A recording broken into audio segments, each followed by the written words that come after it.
এত সুন্দর যে জন্ম পাইলাম, এই জন্মটা পেয়ে যদি গোবিন্দ সেবায় না লাগে,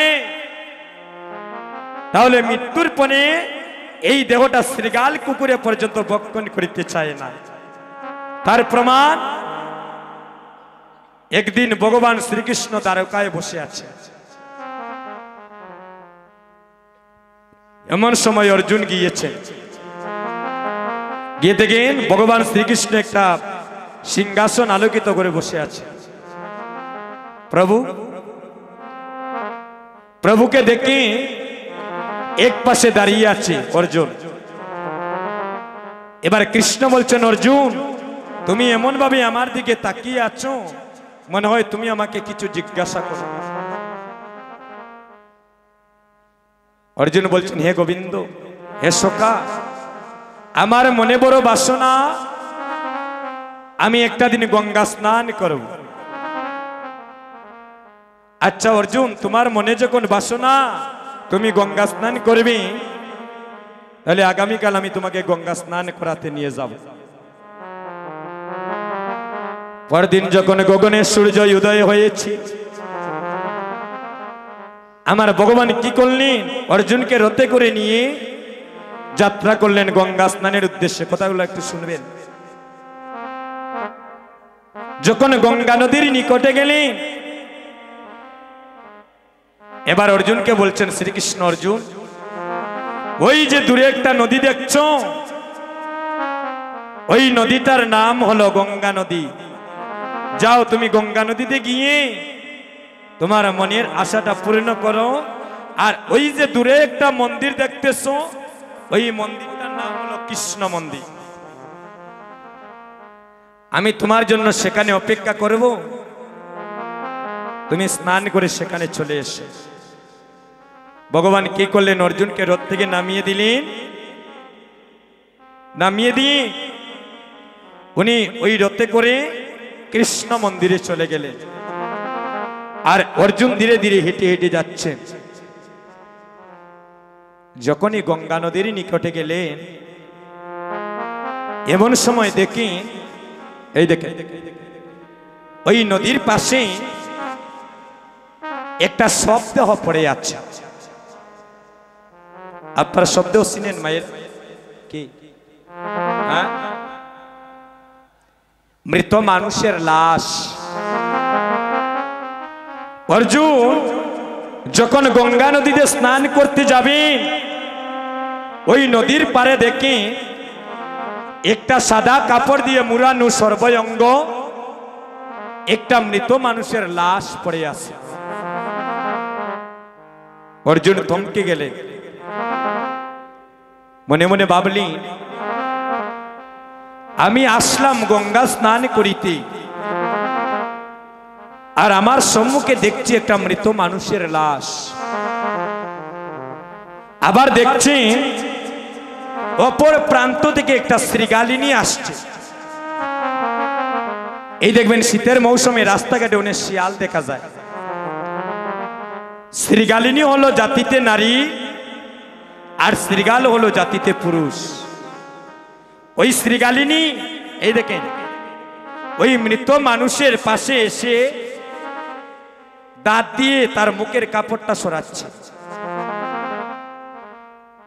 আপনারা জানেন কি জানেন না, মৃত মানুষের দেহ বক্ষণ করিতে শৃগাল কিন্তু খুব ভালোবাসে। ওই শৃগালিনী নদীর পাশে গিয়ে যখন দাঁত দিয়া টেনে টেনে কাপড়টা সরিয়েছে, আর অর্জুন দূর থেকে ওই ঘটনাটা দর্শন করতেছে। কাপড়টা সরিয়ে কপালের মধ্যে দেখতে লাগলো যে গোপীচন্দন আছে কিনা। দেখলো গোপীচন্দন নেই, ওই শৃগালিনী। এবার গলার মধ্যে চেক করে দেখলো তুলসীর মালা আছে কিনা। যখন দেখলেন তুলসীর মালা নাই, তখন ওই শৃগালিনী ওই দেহটা ভক্ষণ না করে ধীরে ধীরে আপন গৃহে চলে যাচ্ছে। এই নদীর পাশে তাদের ঘর। শ্রীকাল বলছে, ও শ্রীকালিনী, তুমি নদীর পাশে গিয়েছিলে একটা মৃত মানুষের দেহটা বক্ষণ করতে, তুমি কি বক্ষণ করেছো? বলে, স্বামী, আমি তার কপালটা দেখলাম, কপালে গোপীচন্দন নেই, কণ্ঠে তুলসীর মালা নেই, তাই এই দেহটা আমি বক্ষণ করি নাই। কেন জানো? কারণ ওই দেহটা যদি আমি বক্ষণ করি, আমার গর্ভে যদি সন্তান আসে, ওই সন্তানটা কৃষ্ণ ভক্ত হবে না। আচ্ছা শ্রীকালিনী, তার গলায় না হয় তুলসীর মালা নেই, তার ললাটে না হয় গোপীচন্দন নেই, তার কি সমস্ত অঙ্গটা তুমি সুখে সুখে দেখেছো? বলে, না প্রভু। তাহলে যাও, তুমি তার সর্ব অঙ্গটা একটু চেক করে দেখো, এই দেহের মধ্যে একটা বস্তু হয়তো গোবিন্দ সেবায় তো লাগতে পারে।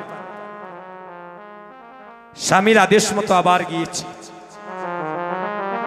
গিয়ে তার দুটি হাত সুখে সুখে দেখলো,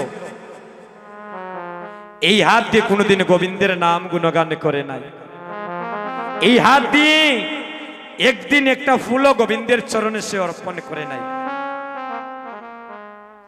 তার দুটি নয়ন সুখে সুখে দেখলো, এই নয়ন দিয়ে কোনোদিন রাধা গোবিন্দের রূপ মাধুর্য দর্শন করে নাই। তার দুটি চরণ সুখে সুখে দেখলো, এই চরণ দিয়ে হেঁটে হেঁটে কোনোদিন ভক্ত সঙ্গ করে চরণটা শুদ্ধ করে নাই। এই কর্ণটা সুখে সুখে দেখলো, ওই কর্ণ দিয়ে কোনোদিন কৃষ্ণ কথা শ্রবণ করে নাই। এই বদনটা সুখে সুখে দেখলো, ওই বদন দিয়ে কোনোদিন হা গোবিন্দ বলে একবার ডাকে নাই। যখন সর্ব অঙ্গটা চেক করে শ্রীকালিনী ভারাক্রান্ত মন নিয়ে চলে যাচ্ছে, এমন সময় অর্জুন ডাক দিলেন, ও শ্রীকালিনী!